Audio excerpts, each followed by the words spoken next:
Hi everyone, Comic Mike here with another video, and we're gonna do another forgotten series from the Bronze Age. Today we're gonna focus on Beowulf, the Dragon Slayer. Beowulf is a fictional character of the sword and sorcery genre.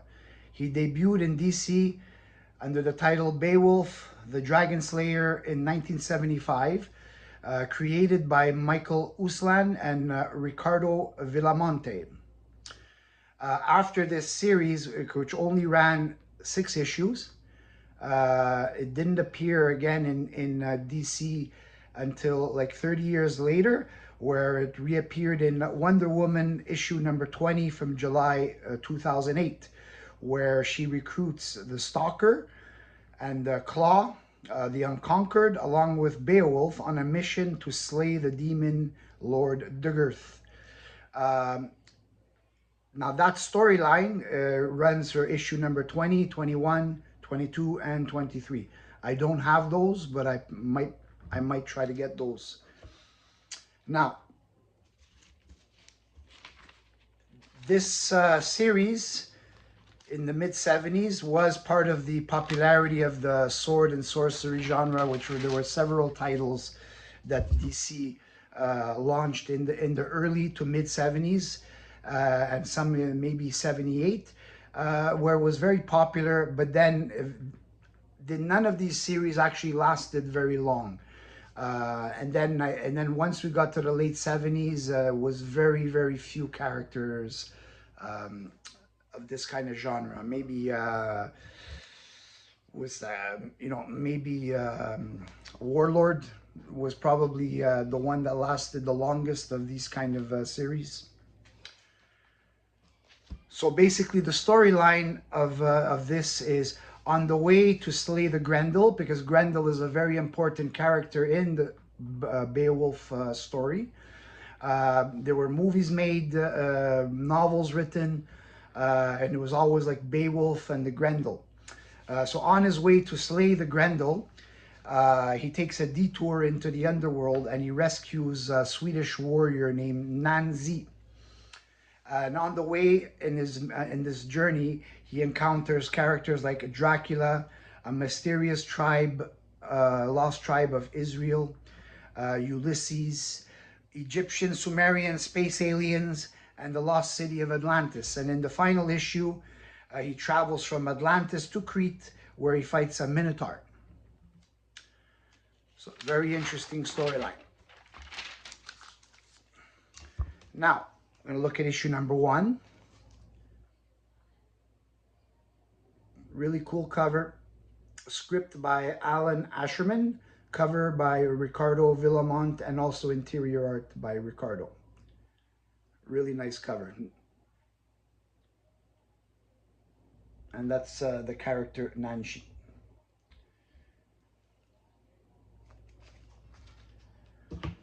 Issue number 2. The Slave Maid of Satan.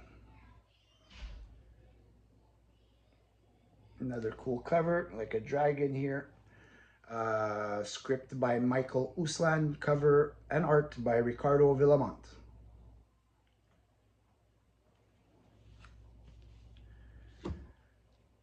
Number 3. The Serpent of Satan. Looks really cool. This one is also script by Michael Uslan and cover and art by Ricardo Villamonte. Issue number 4, Beowulf meets Dracula.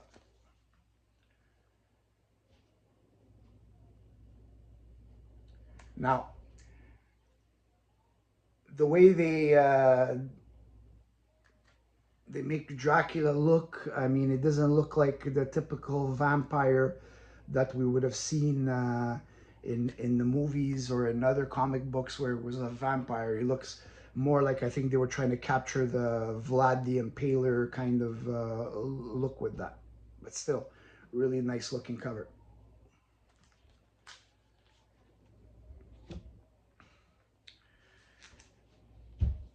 And issue 5.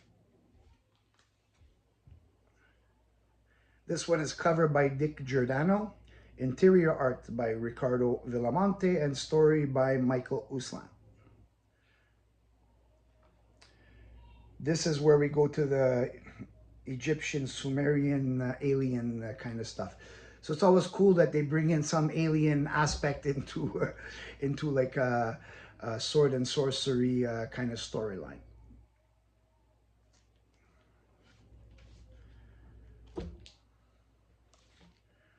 And the final issue, number 6, half man, half beast, all killer, the Minotaur.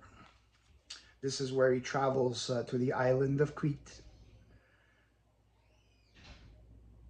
Now, in case anyone isn't familiar with the island of Crete, it's a Greek island. The people of Crete actually don't really consider themselves Greek. The reason why I know this is because my wife is from Crete, and her father always used to identify Greeks and people from Crete as two separate groups of people, but they are all under Greece. So just a little fact.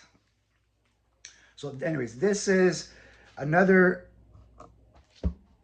classic series, which I think, because I love the character Beowulf. I watched the movies when I was a kid. I did read one of the novels. I read this storyline, but this one I read it quite a long time ago, so it's mostly memory.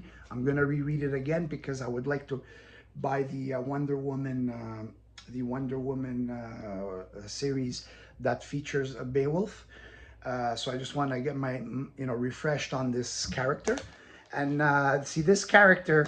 He's been around for a long time, but he's not a mainstream character like Batman, Superman, Spider-Man. So he never gets the attention that he would deserve, unless it's like people that collect these kind of titles, like myself, and actually quite a few of the people that watch. Because every time I put one of these old videos of forgotten titles, there's always people in the messages, the comments, that say, I had that, or I have it, or like it just brings back some nostalgia memories, and good stories and good art. Because in this time period in DC, they did have a lot of great artwork in the 70s. So I mean, it's not Neil Adams, but they always used top tier artists to do a lot of these series. So now we are getting very close to the 250 subscribers. I believe last I checked I was at 244. So probably in either the next video or the video after, I'm gonna show what I will be doing as a giveaway.